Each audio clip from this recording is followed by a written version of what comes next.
En sortant de l'école, on est content, on pense qu'avec nos diplômes, on va nous ouvrir les portes, mais en fait, pas du tout. J'ai souvent été à des entretiens sans réponse, j'ai souvent postulé sur internet sans réponse. Faut revoir ses rêves à la baisse. On est quand même nombreux sur le marché du travail.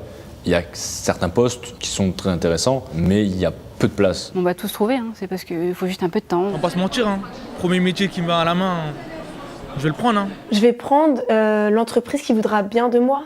Parce que c'est pas moi qui vais faire mon choix en fait. Quand on cherche un premier emploi et qu'on a la vingtaine, faut prendre ce qu'on trouve quoi. De toute façon, on a toute la vie pour nous définir, donc ça se trouve un métier qui me correspond maintenant, dans 3 ans, ça m'ira plus du tout quoi. Moi dans la vie, j'ai toujours été déterminé entre guillemets, j'ai toujours eu de l'ambition. Je suis dans des bonnes conditions. Nous vivons dans un pays où on nous offre beaucoup d'opportunités pour réussir. Il faut que la société civile et l'entreprise privée puissent apporter sa pierre à l'édifice. L'Alliance pour la jeunesse est une initiative de Nestlé qui a offert des opportunités d'intégration sur ces 3 années 2014 à 2016 dans l'entreprise aux alentours de 115 000 jeunes. Et l'objectif sur les 4 prochaines années dépassera les 400 000 jeunes. 400 000 jeunes auxquels l'Alliance pour la jeunesse va offrir des opportunités de stage, d'apprentissage ou d'emploi.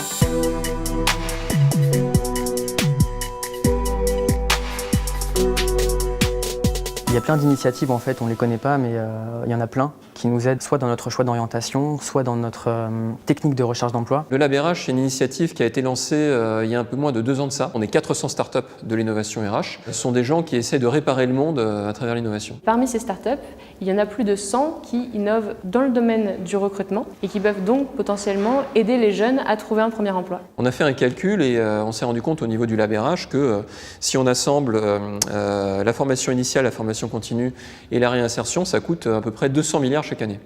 200 milliards. Par rapport à ça, nous, on a testé des solutions qui marchent, qui fonctionnent, qui permettraient d'économiser mais des sommes tout à fait considérables, et ça n'est toujours pas mis en place à un niveau national. Et si j'avais un message à faire passer, c'est regarder ce qu'on fait.